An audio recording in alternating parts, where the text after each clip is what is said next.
G'day, I've just finished making that. I'm going to call it my gum nut ball, and that's the project for this week. But I've made this to showcase this. Yep, another sphere cutter, but this would have to be the Rolls Royce of all sphere cutters, made by Vermec Engineering in Brisbane, Australia. Excellent tool, beautifully made. So let's see how this performs. So let's have a closer look at the Vermec sphere cutter. We'll start from the base.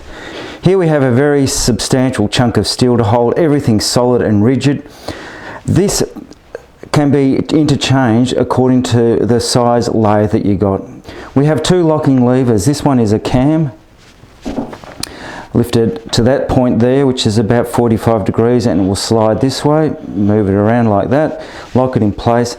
This locking lever here locks the tool support arm and prevents that from pivoting. Now you might wonder why that needs to be done. Well, I'll show you a bit later on. Now we've got this spike or this needle here, this point. Now that point is the very center of our radius or the pivot point when we come to move the arm like so. So this helps us get the sphere cutter positioned exactly the right spot according to the piece of wood that you've got on the lathe. The tool post support arm, this section of steel here, is once again very solid, very rigid. It's not going to move, and it supports the tool post. Now the tool post can be moved in and out, so there's a lot of room for this tool post to be moved in and out, and we can move this quite easily in and out by first locking that lever there, grabbing the right size spanner. This is a 17mm spanner, undoing the nut underneath here, and that enables that to be moved backwards and forwards like so. Getting that in the right position, once again according to the size sphere that we want to cut. With the tool support locked in place, I can tighten that nut up underneath, and all further adjustments are done using this black knob at the back. So that tool will go in and out according to the adjustments we make here. So the Vermec sphere cutter comes with a tungsten carbide cutter tip, and we can obviously, just by simply undoing or loosening that screw there, rotate the cutter around to expose a sharper edge if we ever find that one edge gets a little bit blunt. So basically that's the sphere cutter, and now all we need to do is actually put it into practice. So let's get a few things set up. Now the starting point for my gum nut ball was to get a scrap piece of timber, some radiata pine in my case here. I've turned a little bit of a spigot here to hold this in the jaws of my chuck. I've turned a bit of a flange on the end here so that the PVC pipe will slide over onto this pine block. I've wrapped some tape around here to seal that seam in there. Once all that is done, filled the space up with gum nuts, and then I've filled it with resin. Let that cure, and now I'm ready to actually turn the sphere. Before I do that, I don't want to actually be turning the PVC pipe, so I'm going to just run a cut, just a handsaw down here, open up that PVC pipe, take that off. So I'll go and do that now. So here I've got the cut that I've just made with the handsaw. I find that with the PVC pipe, that the first time you use it, it actually releases from the resin quite easily. So there's no release agent used here, and that's as simple as it comes out, like so. I think there is actually a residue of a release agent left over from the manufacturing process. So that can actually be reused if I wanted to. Put that to one side, and here is my block of resin and gum nuts. It's actually a variety of gum nuts, so I'm looking forward to seeing how this looks, and I can put that in the jaws of my chuck. Now before I get the sphere cutter set up into this, I'm going to actually just take a bit of wood off the sides here, just down here, to actually get the starting shape of that sphere established first. So I've done a bit of shaping here. I didn't explain why I've used this scrap piece of wood here. Well, if I didn't have that scrap piece of wood, then all of that would be resin and gum nuts, and that would just be a waste of resin. I can now get rid of my tailstock and bring my live center in, but what I'm going to do with my tool rest is put it up to the headstock end of my lathe and just leave it there in case I need it a bit later on. So I can get rid of this tailstock and start setting up the sphere cutter. So I've got the tailstock out of the way, sphere cutter is not in place yet. I first of all need to just slide the whole unit along, and I'm squatting down here and getting the point, the center point lined up with, and now you probably can't see this, but I'm lining that up with this line here. So the point that I showed you earlier on is now lined up with the center line. I can now lock my base in place. I can unlock that support arm, and this is loose, and I can start to get this in place. Now I'm going to wind the black knob back as far as it can go so that I've got as much travel in that as possible, and get this cutter close to the touching the actual resin block. Now with that in place, I can then tighten that lever up, so I can then tighten the tool post up, which I'm doing now. So that's tight. Loosen this lever off and we're ready to go. You can see where it touches just here and down there. Now what you tend to do, especially with a piece of timber, this is not so important because we haven't got any grain here, but you tend to work from the equator down to the pole so that you're cutting with the grain effectively. Lathe speed doesn't need to be really fast, and I'm going to back off the cutter just a little bit so that I can cut down here and then around here.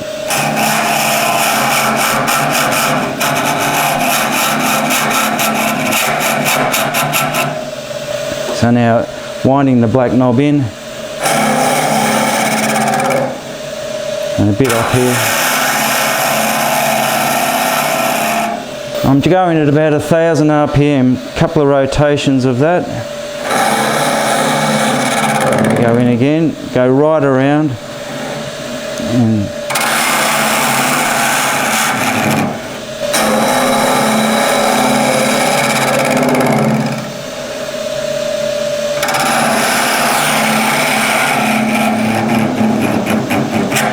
now we can see here that we've got a lot of wood to take off, and it's really hard going with this, which is why we've got the tool rest still in place. We can bring that along, use our standard tools to get this wood out of the way.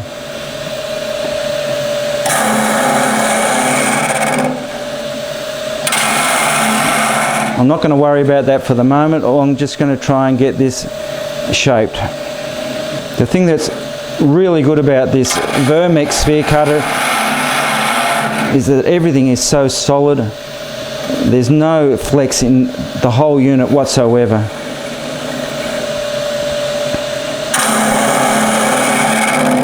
So I'll do a little bit more work, and you can come back a little bit later on when it's more like a sphere.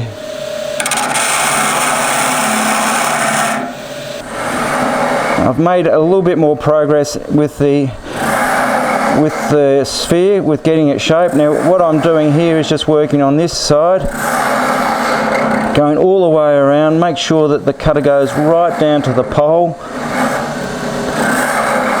like so. And I'm just reminded of another thing here, and that is that the cutter height, the height of the cutter, and I'll just turn the lathe off, the height of the cutter is extremely important, and it is, the cutter itself is finishing right in the very center, or the pole itself, and obviously that is a very important thing, or otherwise you just end up with a bit of a spigot just here, and you can never get rid of that. Now that is adjusted quite easily, and there's a little collar down here, a little grub screw in the collar, a bit of an Allen key in there. Loosen that collar off and adjust the whole tool post up and down so that you can get your cutter bang in the middle. Now with the lathe off, I'm going to make sure I back that tool the cutter itself right off like so it's not touching, and I'm going to bring the tool rest back into play so I can just with my spindle gouge get rid of a bit of this extra stuff here.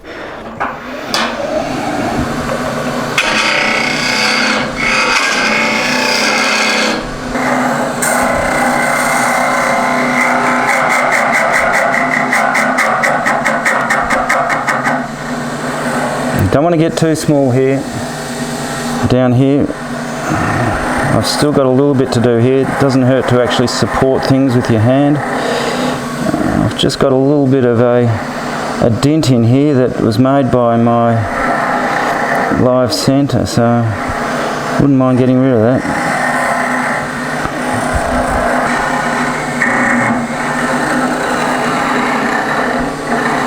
So I've now basically got this cutter in the right spot. I don't need to keep advancing it. All I need to do is get more wood off here, or more resin and gum nuts off there. Might just take one more cut here. That'll do. And now around here, all I'm doing is taking, or trying to get this out here. Back that off. Get that out of the way. Turn the lathe off. Get the tool rest back in here so that I can get rid of some of this with my spindle gouge.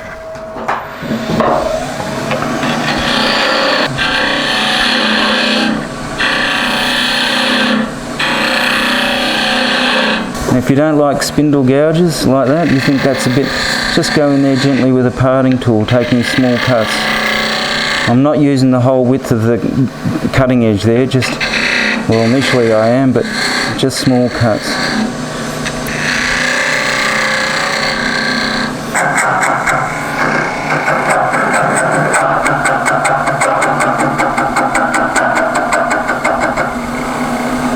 Once again, I'm going to back the cutter off. I'm a bit concerned that that ball is going to break off here. It's still quite solid, and if you were doing this out of timber, then that would be, or how strong that is going to be dependent on your timber itself. So lathe back on again. I need to get rid of this. Now that pine's not particularly strong.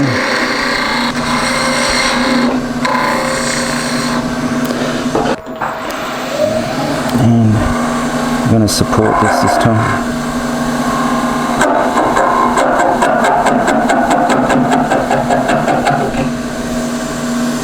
And there we have it.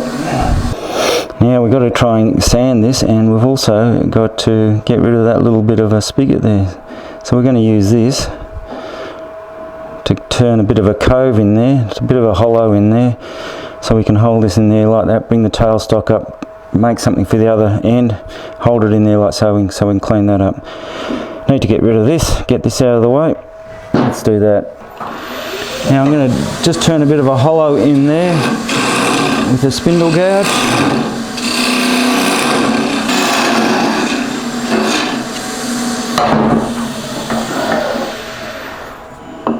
There it is. Now this edge around here can dent your wood, so you might just want to soften that off. Now there's a variety of ways that you can put a cup on your tailstock end. Now what I have got here is a reversing mandrel. Now Vermec Engineering make this one as well. Fantastic. It's a live reversing mandrel, or it's basically a thread, the same thread as I have on my other end, on my headstock end. And it means that I can put anything that I can put on my headstock on my tailstock. Now I've got this piece of timber, and I've actually cut a thread into there so that can wind onto there nicely. But I've also, prior to doing that, I've actually put a cup in there like so. So that can get wound on to my reversing mandrel. Very handy things, these reversing mandrels. And now I can use this to support that ball like so. Tighten that up with the tailstock. And look at that, it's spinning beautifully. Now I'm going to bring the lathe off. I'm going to bring my tool rest in. because all I've got to do is just take off that little bit of a spigot here, make sure it doesn't hit the tool rest, and I'm going to attack that with a spindle gouge, just lightly take that off.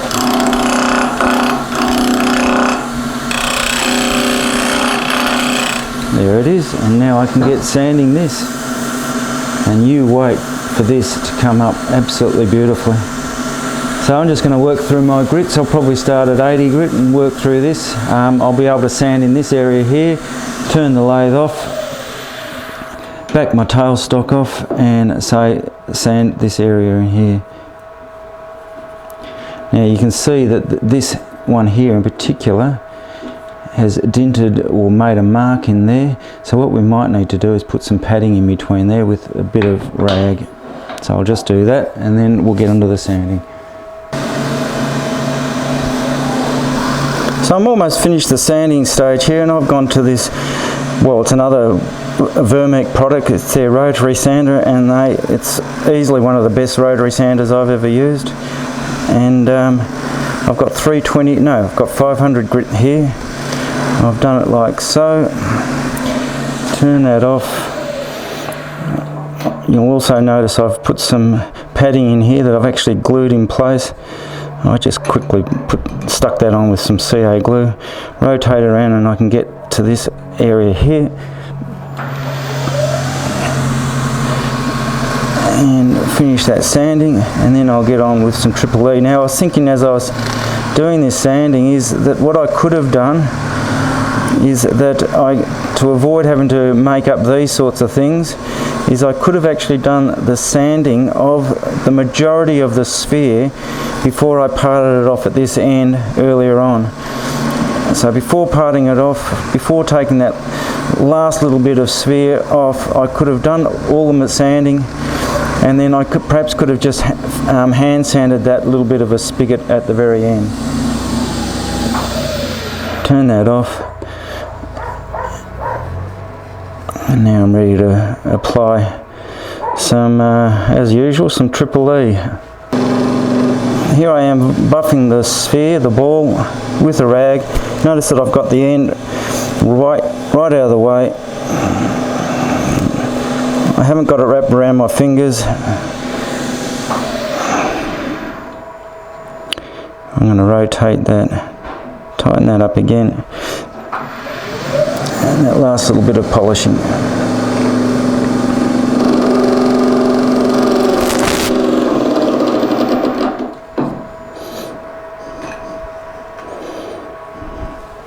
How's that?